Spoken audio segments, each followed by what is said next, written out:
Beliau mengumpamakan qabad itu malam, dan malam itu gelap gulita, kata beliau. Sedangkan basat diumpamakan oleh beliau dengan siang terang benderang. Al-qabdu huznun wa dhiqun ya'taril qalbah. Pengertian qabad di sini, istilah orang tasawuf, adalah kesedihan, kesempitan yang mendatangi hati kita tuh, itu namanya qabad. Orang tasawuf sebut itu qabad. Jadi kalau sedih hati kita, sempit hati kita, sedihlah, itu namanya qabad, tuan-tuan sekalian.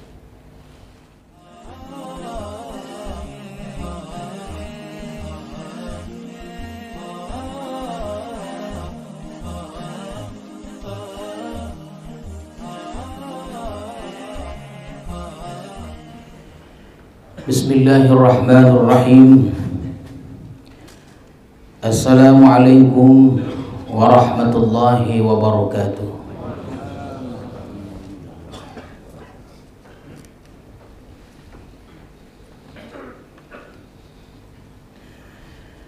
Alhamdulillahilladzi yabsutu wa yaqbidu man yasha'u min ibadihi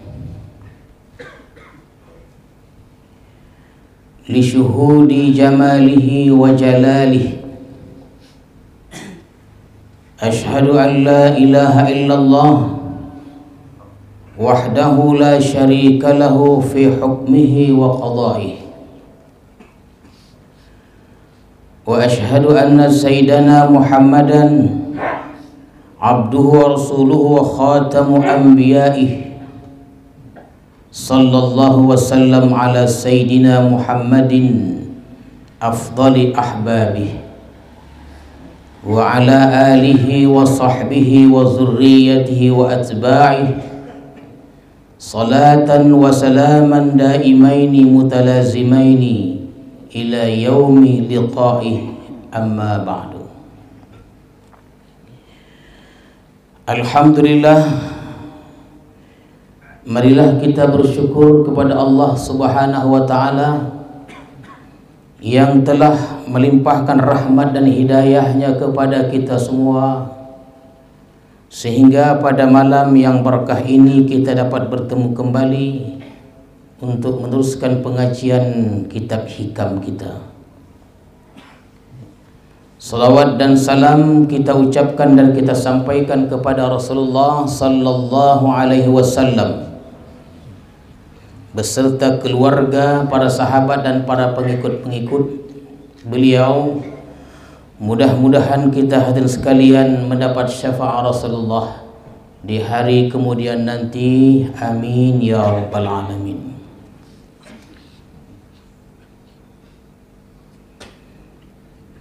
Al-hikmatu tsaminatu wal arba'un ba'dal mi'ah min al-hikamil ata'iyah. Qala al-imam al-arif billah Ahmad ibnu Atha'illah as-Sakandari rahimahullah wa nafa'ana bi'ulumihi wa asrarih. Maka pada hikmah yang ke-148 dari Al-Hikam Al-Ata'iyah telah berkata Imam Ahmad ibnu Atha'illah as-Sakandari rahimahullah wa nafa'ana bi'ulumihi wa asrarih. Kata beliau, rubbama afadaka fi lailil qabdi ma lam tastafidhu fi isyraqi naharil basti. La tadruna aqrabu lakum naf'a.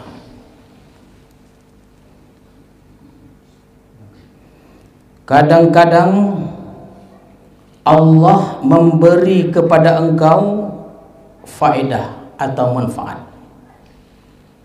pada waktu qabad yang diumpamakan seperti malam. Sesuatu yang engkau tidak dapatkan faedah itu pada waktu basat diumpamakan seperti terangnya cahaya siang.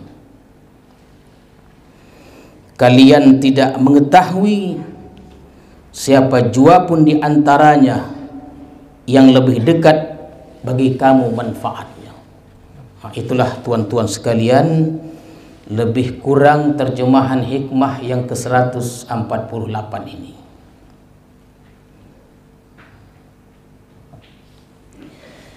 Dalam hikmah ini ada dua istilah. Istilah dalam ilmu tasawuf. Yang pertama al-qabdu, yang kedua al-bastu, qabad dan basad. Begitulah lebih mudahnya.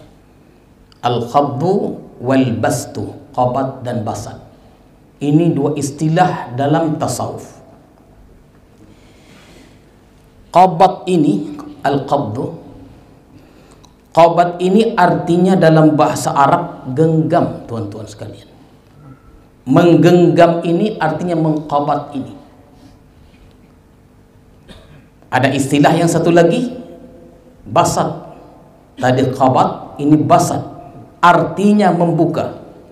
Tangan yang terbuka ini disebut basad.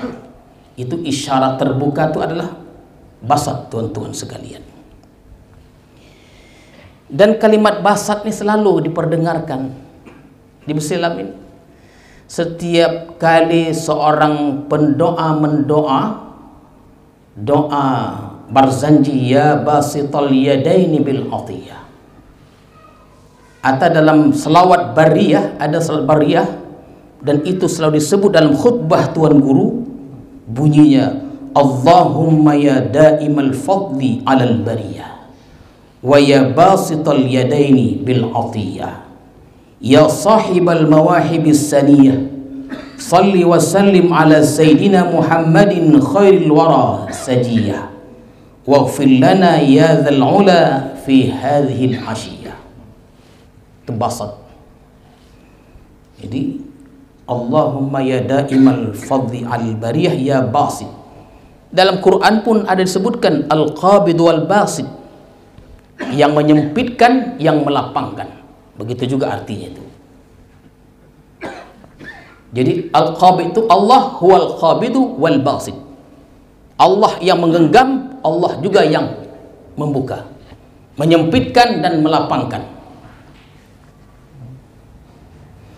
Jadi tuan-tuan sekalian, beliau mengumpamakan qabad itu malam, dan malam itu gelap gulita, kata beliau. Sedangkan basad diumpamakan oleh beliau dengan siang terang benderang. Al-qabdu huznun wa dhiqun ya'taril qalbah. Pengertian qabad di sini, istilah orang tasawuf, adalah kesedihan, kesempitan yang mendatangi hati kita tuh, itu namanya qabad. Orang tasawuf sebut itu qabad.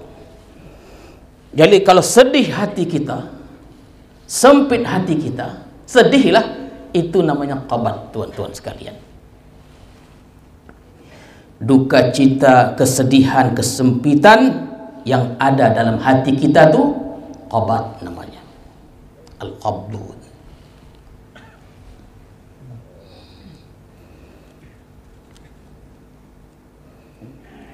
Kenapa kesedihan itu datang kepada kita? Kan dalam hidup ini, dalam hikmah-hikmah sebelumnya, ada juga menyinggung hal ini, tapi dalam tajuk yang lain. Dalam hidup ini kita ada kalanya kita sedih, dan ada kalanya kita gembira. Dia datang silih berganti. Kadang kita sedih, kadang kita gembira. Kalau kita merasakan keadaan itu sedih, sempit hati kita, apa sebabnya itu?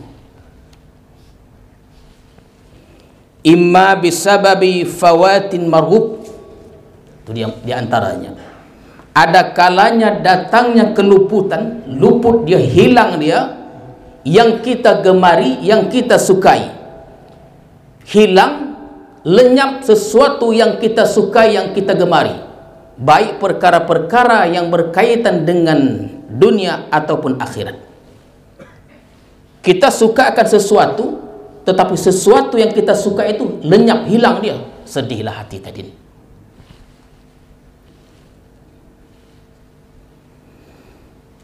Apa contohnya? Berkurangnya harta kita, hilang harta kita, sedihlah hati itu. Ada kan tak sedih? Itu namanya ketika kita sedih, mengalami sedih, itu namanya qabat. Kita hendak salat tahajud malam hari ini. Tadi hal dunia, hal akhirat pula. Malam ini kita berencana ingin salat tahajud. Paling jam 2, jam 3 lah, begitu agaknya. Rupanya bangkit udah sembahyang subuh wang dah. Ya. Rencana aja ya. Rencana bukan main hebat nih. Ya. Sedihlah hati tadi. Ya Allah. Muncul kesedihan tadi. Fawat marhub. Itu namanya qabat.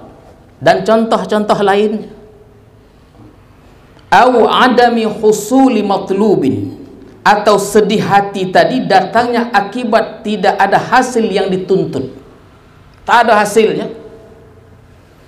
Tidak ada hasil yang kita inginkan, yang kita cita-citakan. Baik urusan dunia ataupun urusan akhirat. Hari ini kita, seorang pedagang itu menargetkan untungnya 1 juta. Puasa juga 1 juta. Rupanya tak sampai 1 juta. Hilang benda tu. Sedihlah hati tadi.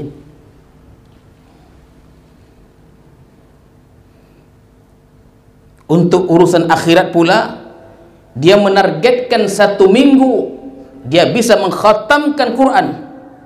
Setelah sampai 1 minggu tidak sampai target tadi. Ya. Itu namanya qabat. Sedihlah hati tadi, tuan-tuan sekalian.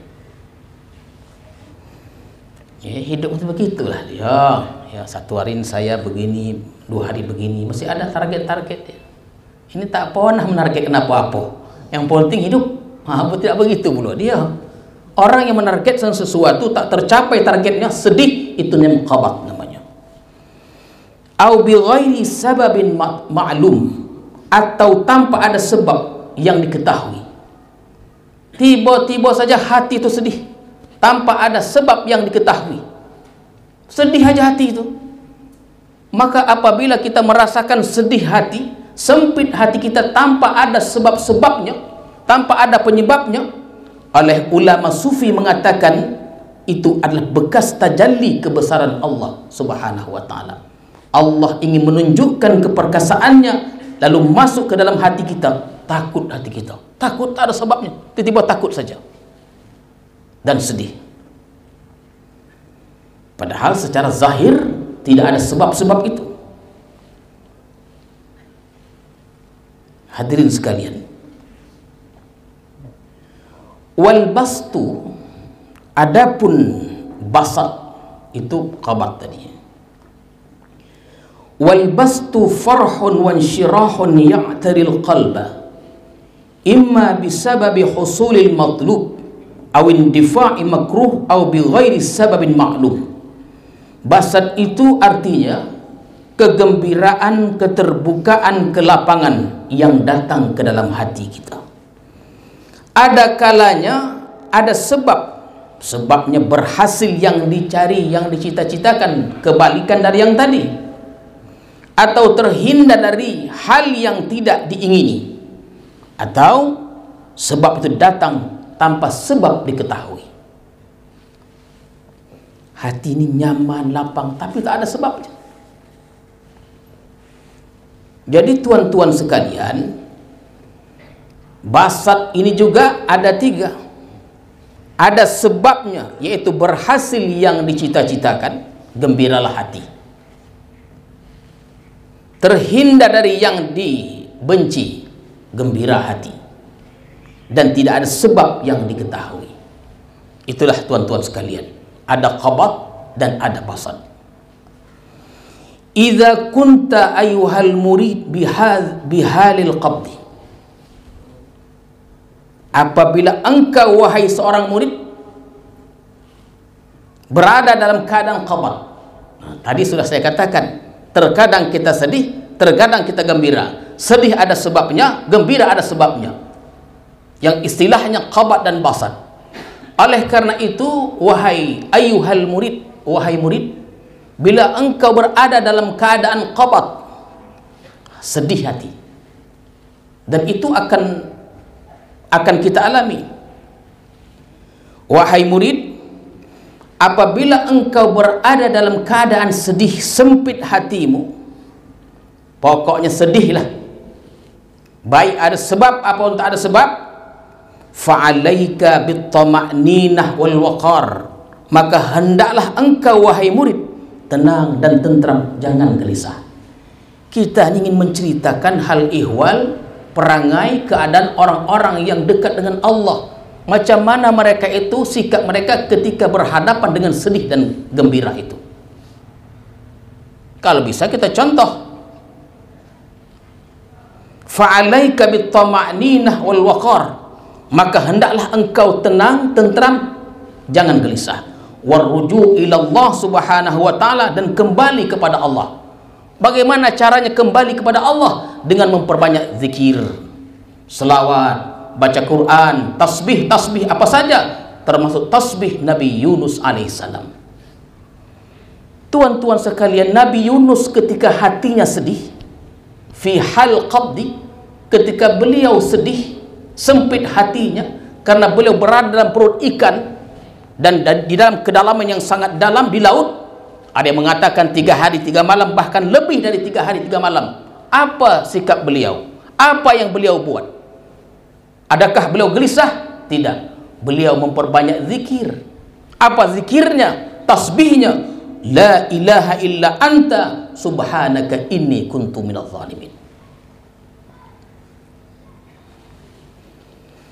Jadi orang-orang yang dokek dengan Tuhan nih, bila sedih itu mengalami dia tidak gelisah, dia tenang, dia tentram, dia perbanyak zikir, tasbih dan lain-lainnya. Wal yaqinu anna Allah la yuridu bika illal khaira, dan yakinlah bahwa sesungguhnya Allah itu tidak menghendaki kepada engkau melainkan kebaikan-kebaikan.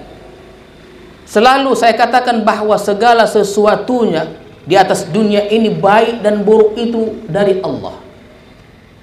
Akan tetapi secara adabnya, secara syariatnya, baik disandarkan kepada Allah, buruk disandarkan kepada manusia. Tuan-tuan sekalian, jadi apabila hal itu menimpa kita, sedih hati kita, sempit hati kita, yakinlah ada kebaikan dalam kesedihan kita itu.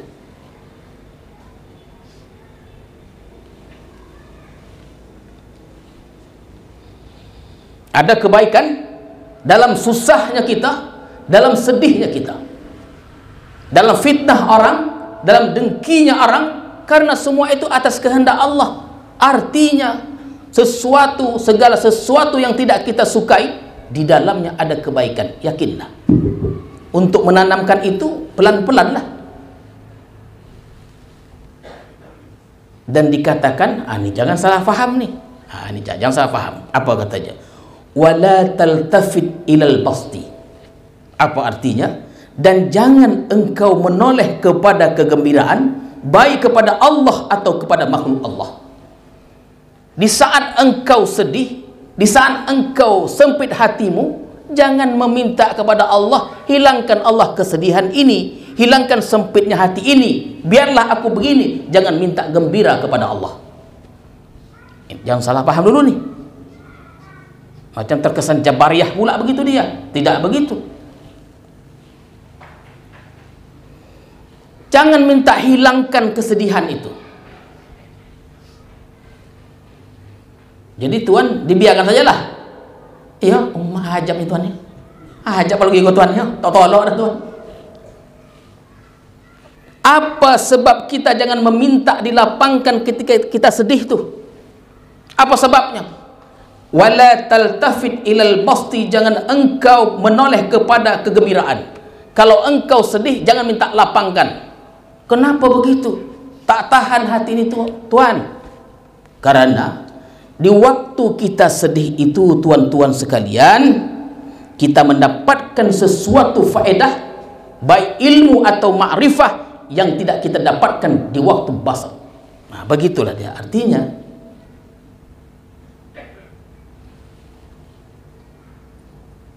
Baik ilmu ataupun ma'rifat. Rupanya di waktu kita sedih itu Allah menghendaki kebaikan. Jadi bahasanya bukan kita ketika Allah menjadikan kita sakit, tidak begitulah. Ketika kita ditimpa sakit, nanti kalau kita katakan Allah menjadikan kita sakit, kurang beradab pula. Ketika kita sakit, semuanya itu atas kehendak Allah, berarti Allah menghendaki kebaikan kepada kita dalam keadaan kita tak suka, tuan-tuan sekalian. Sedih kita, jangan minta hilangkan sedih itu, biarkan sedih itu. Ya begitulah dia. Lain gonya, payah nih kalau begitu. Oh, itu belum selesai lagi. Rubbama afadaka fi lailil qabdi ma lam tastafidu fi isyraqin nahar. Mungkin di waktu sedih itu kita mendapatkan sesuatu yang saya katakan ilmu ataupun ma'rifat dan lainnya yang tidak kita dapatkan di waktu kita senang.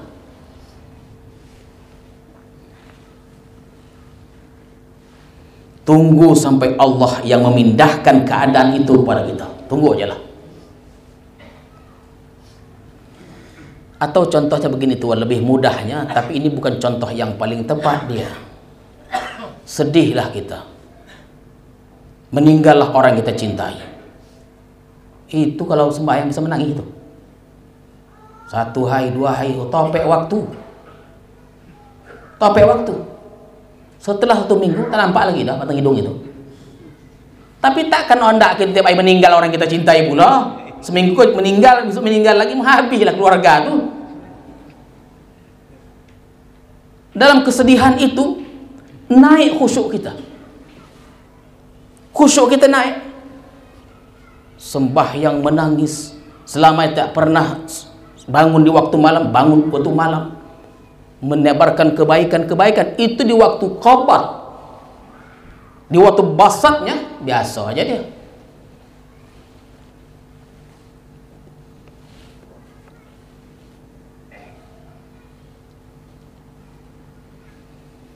Hadirin dan hadirat sekalian, orang yang diberi kelapangan, kesenangan, nafsunya itu mendapatkan bagian itu, tuan-tuan sekalian. Jadi kalau kita senang, lapang hati kita, itu nafsu ikut mendapatkan bagian itu, yang terkadang menjadikan sebab terhijab kita dengan Allah Subhanahu wa ta'ala. Berbeda orang yang kondisinya susah, keadaannya sedih, sedih hatinya. Kalau sedih hatinya, tuan-tuan sekalian, nafsunya akan lemah dan merasa sangat berhajat kepada Allah. Dan Allah sangat suka kepada hamba yang sangat berhajat kepada Allah. Suka betul Allah tuh, menunjukkan kelemahan-kelemahannya. Makanya kalau kita berdoa, tuan-tuan, orang dulu tuh berdoa, kalau ditanya kenapa Tuhan berdoa, untuk menjunjung tinggi perintah Allah atau izharil faqah, menunjukkan kefakiran. Mereka berdoa bukan supaya doa itu dikabulkan, bukan itu tujuan mereka. Bahkan apabila doa itu dikabulkan, mereka khawatir, kenapa doaku dikabulkan? Kalau kita berdoa ingin dikabulkan, orang dulu tidak, mereka berdoa untuk menjunjung tinggi perintah Allah Subhanahu wa ta'ala. Jadi tuan-tuan sekalian, orang-orang arif nih yang dekat dengan Allah ini, mereka lebih memilih pada keadaan qabat daripada basat. Sementara kita orang ramai ini lebih memilih basat daripada qabat. Akan terbalik dia itu. Begitu dia. Itulah tuan-tuan sekalian, disebutkan tadi itu ayat Allah, firman Allah, la tadruna ayyuhum aqrabu lakum naf'a. Tak tahu kita mana yang manfaat, tak tahu kita di waktu apa kita yang paling bermanfaat itu. Maka Ibnu Athaillah itu dikatakan mereka-mereka yang dekat dengan Allah ditanya memilih dalam keadaan apa, cukup atau tidak cukup. Kalau kita kan kalau disuruh pilih kan kita dalam keadaan cukup, bisa beli ini segalanya kita bisa. Itulah kesukaan nafsu. Dan mereka-mereka yang mulia-mulia itu, tuan-tuan sekalian, mereka lebih memilih keadaan tidak cukup. Kenapa? Karena dalam keadaan kita tidak cukup, kita menjaga adab kepada Allah Subhanahu wa ta'ala. Adab itu kita jaga.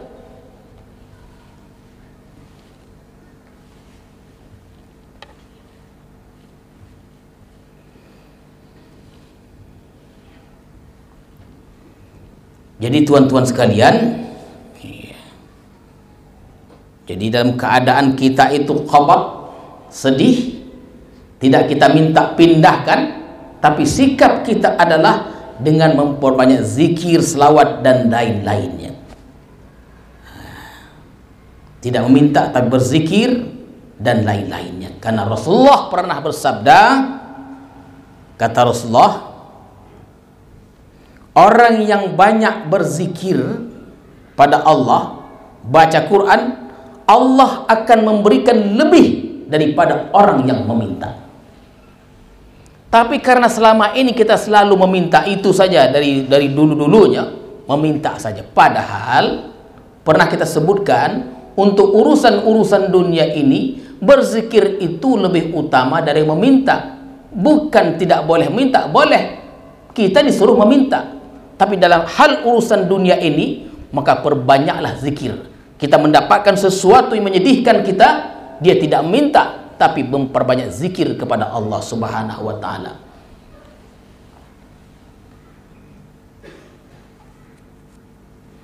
Oleh karena itu, orang yang dalam qabad ini diumpamakan oleh beliau malam yang gelap gulita. Waktu malam itu kan diam di rumah.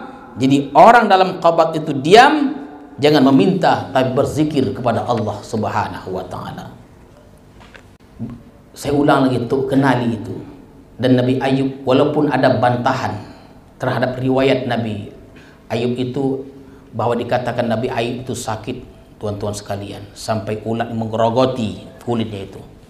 Jadi itu apa namanya, bertentangan dengan nubuah beliau. Ada riwayat mengatakan ketika ulat itu jatuh dari badan beliau, dia ambil lagi, letaknya lagi, tolak gitu, dia letaknya lagi. Tapi tuh kenali begitu, jatuh ulat dari kaki kudisnya itu, dicari oleh khadamnya, dapat ulat tuh diletakkannya lagi. Terkadang orang-orang sakit nih tuan-tuan, memang kata Rasulullah, kalau sakit berobatlah. Kalau sakit itu menyebabkan kita susah untuk ibadah. Tapi kalau kita sakit itu runtuh kesombongan kita, usah diubah lagi. Biarnya sakit dia. Bukan main anggarnya, bukan main lantamnya, segalanya dia. Tiba-tiba sakit, macam ayam kena hujan. Ikon nampak usah diubah lagi. Ada orang sakit, runtuh keegoannya, runtuh kesombongannya, usah diubah lagi. Biar begitu dia. Tidak bertentangan dengan hadis Rasulullah sallallahu alaihi wasallam. Baik tuan-tuan sekalian, wa idza kunta ayyuhal muridu fi halil basti fa 'alaika bi kaffil jawarih amma la yaliqu bik li anna an-nafsa idza farihat wa nashitat la siyama al-lisan farubbama tantiqu bi kalimatin la taliqu bik fataskuta fi masawil khati'ah wa 'alaika bilijamil samti wa 'alaika biluzumi baitika kay taslama 'anil mazillah. Apabila engkau berada wahai murid dalam keadaan senang, tadi khabar, macam mana pula nih kalau kita berada dalam keadaan senang? yang dikoja-koja tuh, macam mana keadaan kita dalam keadaan senang? Berhasil yang dituntut, terhindar dari yang tidak disenangi. Kalau kita gembira, senang hati kita nih, maka hendaklah engkau tahan anggota tubuh engkau daripada melakukan hal-hal yang tidak patut engkau kerjakan. Orang yang dalam keadaan gembira tuh, nafsu itu ada bagiannya, dan nafsunya paling suka hal-hal yang disukainya. Nanti terlepas kendali kita, terlalu gembira, maka berbuatlah kita, berkatalah kita dengan perbuatan perkataan yang tidak patut sebagai seorang muslim. Terlalu gembira maksudnya, gembira boleh,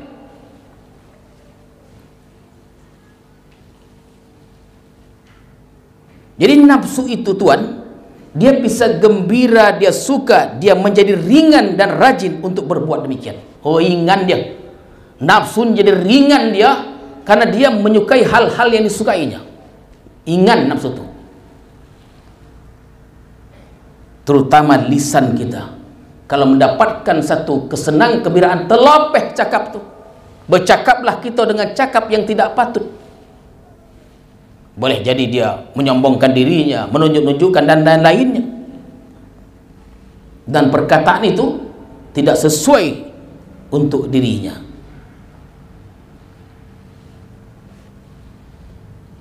Kan terkadang begini tuan-tuan sekalian, ketika kita mendapatkan kegembiraan, kita buat pesta. Bukan tidak boleh, boleh. Terkadang terlalu gembira buat pesta, keluar jalur dia. Hendak menunjukkan kemogahan tadi itu, terkeluar dia. Maka terjadilah ucapan-ucapan, perkataan-perkataan yang tidak diridhai oleh Allah Subhanahu wa taala. Gembira boleh, karena gembira itu rahmat dari Allah Subhanahu wa taala.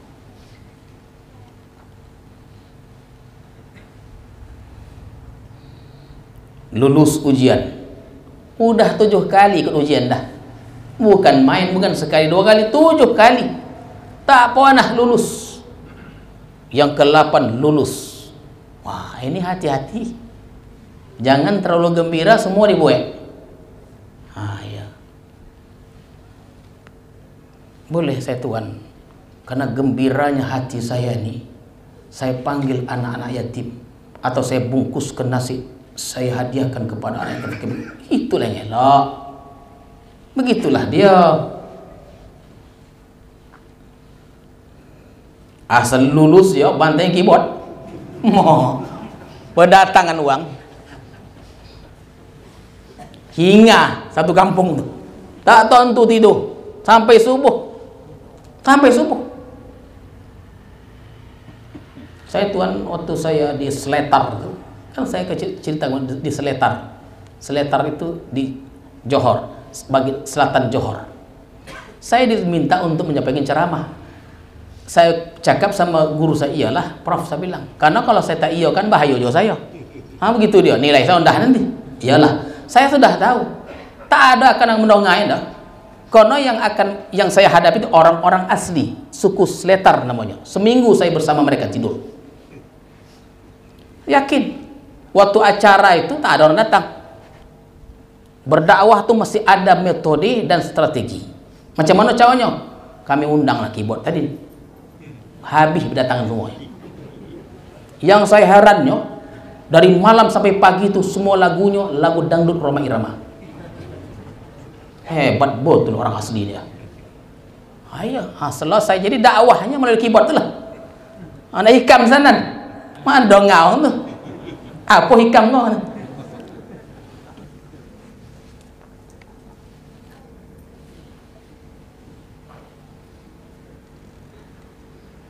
Jadi tuan-tuan sekalian, kita takut tergelincir. Takut kita tergelincir.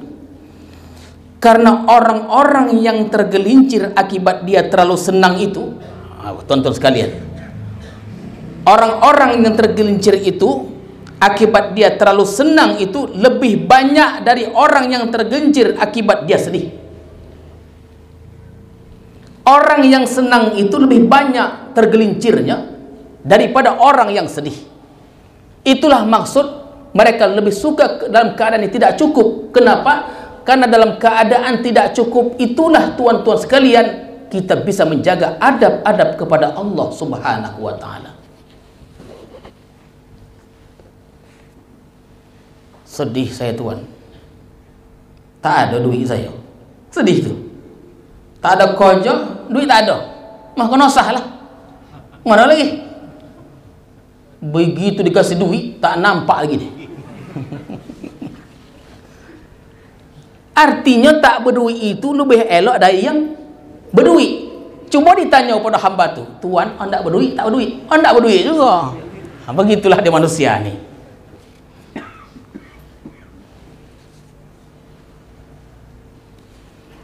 Al-qabdu wal-bastu halatani yata'aqaban al-insan kata'aqubul laili wan nahar.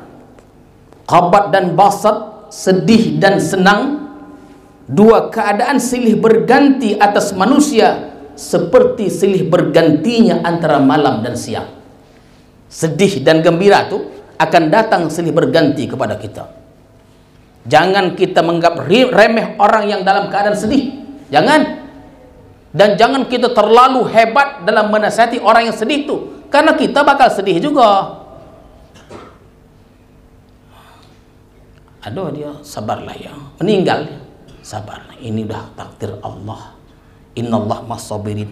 Semua keluar dari tadi. Meninggal pula apa dia? Lebih pun dari dia lagi.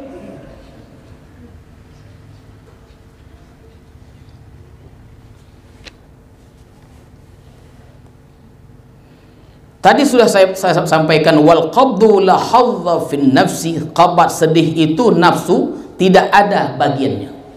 Tak ada bagian sedih itu. Tidak ada jatahnya nafsu. Wal bastu lahul hazzun nafsi. Sementara basat, senang dan gembira, di situ ada bagian nafsu. Hati-hatilah kalau kita gembira. Jangan dicai-cai bona gembira tu.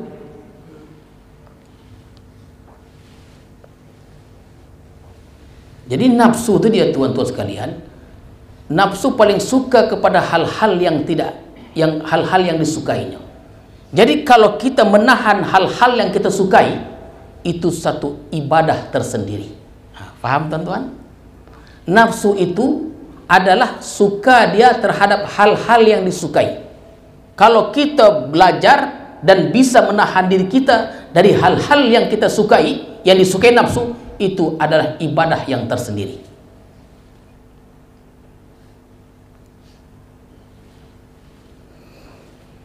Orang sedang sembahyang maghrib atau sembahyang isya, menontonlah dia sinetron.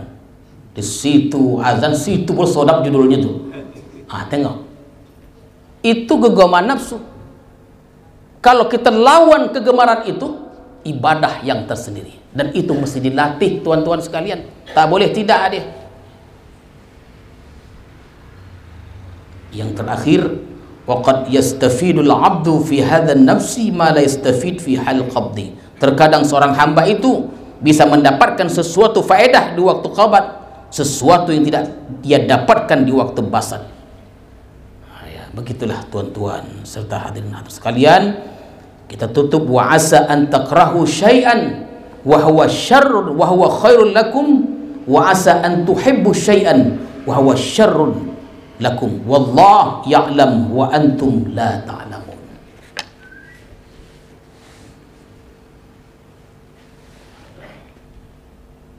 Mudah-mudahan pengajian kita pada malam hari ini diberkati, dirahmati, kita berilmu yang manfaat dan dimudahkan Allah dalam taat kepada Allah. A'udzubillahi minasyaitonir rajim. Bismillahirrahmanirrahim.